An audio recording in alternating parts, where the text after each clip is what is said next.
Welcome to Beat the Bookie, the show where if the money was real, the United States would be in 2 times the debt. I'm Spencer Pierce, and I'll be guiding you through this magical journey we call March Madness betting. It's been an incredible tournament thus far, and it's only getting sweeter with 16 teams left. We've got 8 teams named after animals, a team literally named the Volunteers, and of course, a team named after a tropical disaster. Funny enough, that's what Zach Lutson's performance was like last week on Beat the Bookie, and seeing as to how he's a big fan of Miami, maybe you shouldn't have been on the show in the first place. Down $32 after getting just 2 conference tournament winners right. Don't get me started on his future. Purdue to make the Final Four may go down as one of the most tragic and horrendous bets in BTB history, because if you don't know, or your name is Jacob Morris and you need me to remind you, Purdue became the 2nd team in March Madness history to lose to a 16 seed. Well, lots of talking about losing. Perhaps none have lost more than BTB, down $96 on the semester.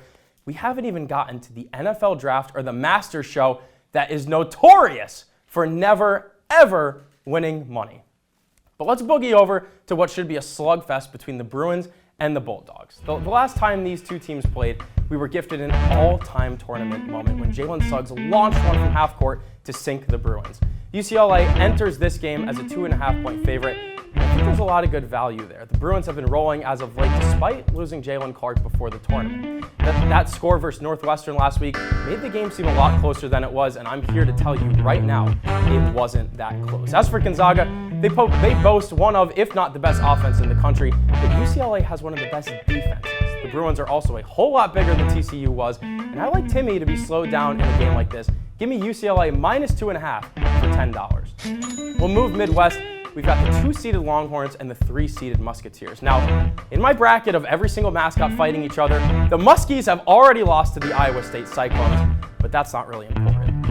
Or is it? Because Xavier has a 3 seed and 27-9 in an actually pretty good Big East this year. Some would say they're flying under the radar, especially in a game against the Big 12 champs. The spread here's 4.5 points, and I can't lie, I kind of wish it was a round number so I could push, because this may be one of the best games of the Sweet 16, maybe even the entire tournament. But with that being said, I have to stay true to myself and true to my own eye test and take Texas minus the points. What gives them the edge here is the consistent defense they have, whereas the Muskies can take possession off every once in a while. Timmy Allen, Marcus Carr, and of course, the best name in the tournament, Sir'Jabari Rice, will get the job done and cover the spread. Put 10 on Texas, and you can thank me later. Last, certainly not least, is the biggest spread of our big game slate here, Houston versus Miami. If you were really wondering, I do have Miami winning in my mascot bracket, and I will fight you if you think any mascot in the entire field of 68 would survive a hurricane. Anyway, it doesn't matter. Let's get down to the nitty-gritty. Houston, after a bit of a first-round scare, picked up the slack and smacked Auburn in the round of 32. A big reason for that is Marcus Sasser, Houston's leading man.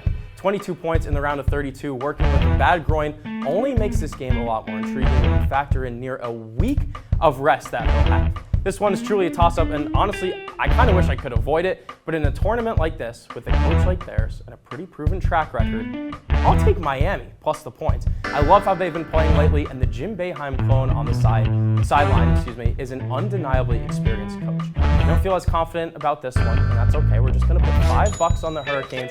It could be a bumpy road getting there, I cannot lie to you. Let's take a look at our producer's picks here, and for what it's worth, I had my picks in first, so if we go down, we're going down together. If we go up, then it's my doing, and I demand a re-invite to the show. Let's get a move on, though, and let's go away from the producers. Now, I'm on my own, which could be a really good thing or very, very dangerous. Nevertheless, we must find out.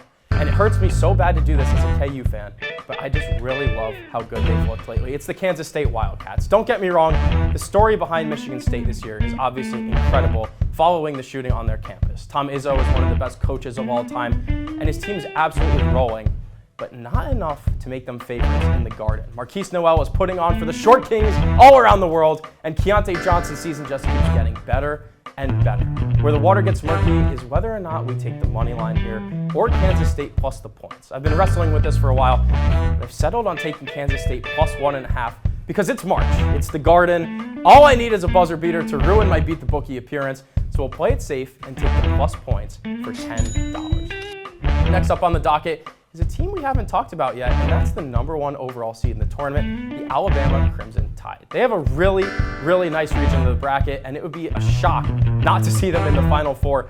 More than likely, their game this weekend against SDSU will be more difficult than if they go on to play the winner of Creighton and Princeton. San Diego State's defense is stupid good, ranked first in adjusted defensive efficiency since February 1st. I see this game going one of two ways. The first one is that SDSU stifles a high-flying Alabama offense, and this game flies under the total of 137.5. The second one, which honestly more likely is gonna happen, is Bama gets their offense going and leaves SDSU in the dust. Even if Bama does do that though, I don't see SDSU keeping up with them on the offensive end. I'll put $10 on the under. Time to get a little weird now. I've had a lot of square picks, some spreads, some unders, yada, yada, yada. How about a win margin? Tennessee to win by 1-10 against FAU seems like free money to me, which also, famous last words of gambling. With the spread of the game at 4.5, so essentially let's call it 5, that gives us literally a 4-point deviance either way. 1, 9, 10. Two more things. First, FAU beat our darling Fairleigh Dickinson Knights and tried to throw down a dunk as time expired, which immediately put a target on their back. Second, this bet is at plus 168, meaning $10 nets us almost 30. Awesome. Sign me up for $15, and let's pray to God that Tennessee doesn't win this game by 11 points. You thought that was weird. We're getting even weirder. We're picking the Final Four. And guess what? This doesn't even count as my future. I talked to the producers. They're letting me do this. I've been in the lab, and I'm as nervous as I am excited for this one, but the reward outweighs the risk. So here it goes. UCLA, Texas, Alabama, Tennessee. With this bet, I'm essentially betting on UCLA and Tennessee twice, which I'm all right with. Because of the craziness of the tournament, I feel as though the hard part of all these team schedules come in the Sweet 16, with the exception of Texas, who most likely will be playing Houston in the Elite Eight. Many of the matchups that these teams have in the Elite Eight bode well for their chances. $10 on a plus 4,200 bet wins us basically $1 million, so it's worth a shot in the dark. If it hits, I'm a legend, and if it misses, I blend in with all the other $10 misses that we've had so far. But we're missing a team, aren't we? The good boys from UConn, which funny enough, that's what I was dubbed years ago. But that's besides the point. UConn is playing their best ball at the best time. They look unstoppable.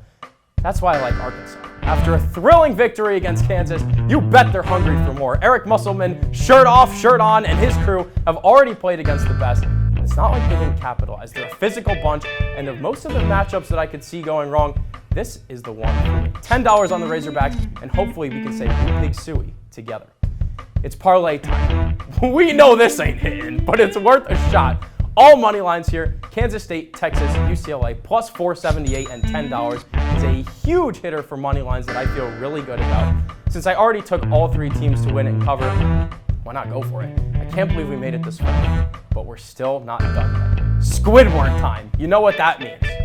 Future. All right, you get it. So let's do it. The producers gave me any sport and any future I wanted. I was going to do cricket, but I figured let's go somewhere close to home, the New York Yankees, and it's one specific guy, that guy being Garrett Cole. He's got essentially no competition in front of him with Jacob deGrom always being hurt, and his odds at plus 700 are just too good not to take. 10 smackers on the G train, and you can thank me next November.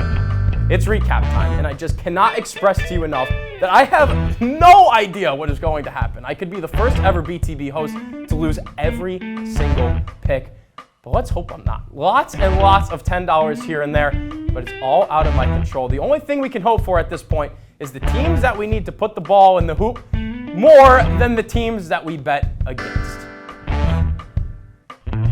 That's all the time we have on Beat the Bookie. Thank you to the producers for letting me come on and being a degenerate. Shout out to my dad for losing all three of his Final Four teams, those being Kansas, Purdue, and Arizona. Enjoy your night. Peace and love. Enjoy the tournament.